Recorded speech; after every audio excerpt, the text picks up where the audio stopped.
sis. Kejap. Tadi kan dah buat blind date kan? Mungkin dapat jadi macam some friend yang can make it dia happy lah. Nak tak kita kenalkan you dengan seorang lagi, lelaki? Boleh lah. Mana tahu jodoh kan. Sebab tadi nak date to friend kan? Betul. Okay, jom. Let's go.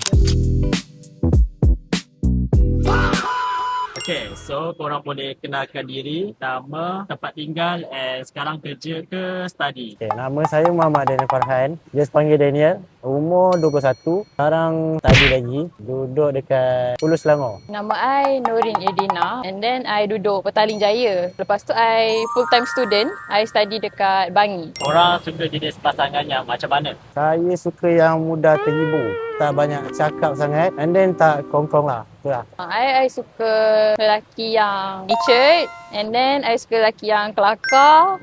Sebab I suka gelak. And I gelak at almost everything. Janji dia baik lah, janji dia baik. Kalau first date, korang prefer dekat mana and buat apa je? Prefer dekat cafe. Just chilling. Lepas tu ambil gambar. Kalau I prefer dekat cafe jugalah or any kedai makan. Sebab kalau nak tengok movie first date tu macam reflect awkward sikit lah. Sebab nak cakap dengan each other, nak kenal, macam mana nak cakap dalam movie kan? Tak kita cakap dalam movie. So, apa type korang? Tak kisah dia pakai tudung ke, free hair ke. Dia ayu lah. Senang kata manis lah. Okay, kalau I suka lelaki yang tinggi. Kalau paras rupa dia, I tak kisah sebab I will love you the way you are. Kalau boleh kan, kalau macam keluar sama-sama tu, dia macam layan I je lah. Okay, ready? 3, 2, 1.